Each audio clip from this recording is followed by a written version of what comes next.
அனைவருக்கும் வணக்கம். Saint Antony Siddha medical centre Chennai YouTube சேனலிருந்து சென்னை கோடம்பாக்கம் ராகவேந்திரா கல்யாணம் இருக்கிறோம். 14 பேர் 15 அக்பராபாத் 2வது இந்த நிகழ்ச்சியை வழங்கிட்டுருக்கிறோம். இதில் இப்போ வந்து ஏழுமலை அஞ்சலி என்ற ஃபேமிலி வந்து கடந்த 2022 தானே, எத்தனை மாதம் எடுத்தா வந்து சும்மா சொல்லு வெளிப்படையா 8 மாதமா 8 மாதம் எடுத்த கணவருக்கு 2 மாதத்துல கன்சீவ் ஆச்சுல, 2 மாதத்துல கன்சீவ் ஆகிட்டு அவன் எத்தனை மாதம் எடுத்து சொன்னேன் மருந்து 16 எத்தனை மாதம். ஆமாம், ஆனால் மருந்து எடுத்துக்கல. இன்னும் ஆண்மை இருந்துச்சா, விரைப்புத்தன்மை இல்லை. அக்கா வந்தாங்களே கூட, அக்கா வந்திருந்தாங்க. இவங்க அக்காவும் ஏழுமலையும் அவருடைய அக்காவும் தம்பியும் வந்திருந்தாங்க. தாம்பத்திய உறவு இல்லாமல், ஆண்மை இல்லாமல், உறுப்பு விரைப்புத்தன்மை இல்லாமல், உண்மை இல்லாமல் மருந்து எடுத்து 2 மாதத்துல கன்சீவ் ஆகி இப்போ அரசாங்க மருத்துவமனையில் பார்த்தீங்க.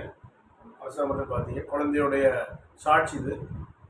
எந்த ஊர் சொன்ன? சொந்த ஊர் சேலம். சேலம் எந்த இடம்? மனைவி பேர் என்ன? மனைவி பேர்? மனைவிக்கு எந்த ஊர்? ஊர் தெரியுங்களா? மனைவி தானே? அக்கா பொண்ணு தான். சத்தமாக சொல்லு. அக்கா பொண்ணு தான். மருந்து 2 மாதம் எடுத்தல, எடுத்தது குழந்தை உண்டாய் வந்திருக்காங்க. உயிரணுக்கள் இல்லை, ஆண்மை இல்லைன்னா கவலைப்படக்கூடிய அவசியம் இல்லை.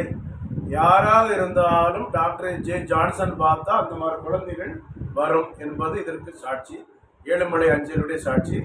2 மாதம் மருந்திலே கன்சீவ் ஆகி மேற்கொண்டு பணம் செலவழிக்க முடியாமல் அரசாங்க மருத்துவமனையிலே குழந்தையை பெற்றெடுத்து வந்திருக்காங்க. இவருடைய சாட்சிக்கு நன்றி சொல்ல கைவிடு. நன்றி. உனக்கு ஒரு ஆசீர்வாதம். குழந்தையோட நல்ல அடுத்த குழந்தையோட நம்ம பார்த்துடலாம். இந்த நிகழ்ச்சியை பார்த்து அனைவருக்கும் நன்றி கூறி விடைபெறுகிறோம். நன்றி, வணக்கம் சொல்லுங்கள். நன்றி, வணக்கம். நன்றி, வணக்கம். அவ்வளோதான், போதும்.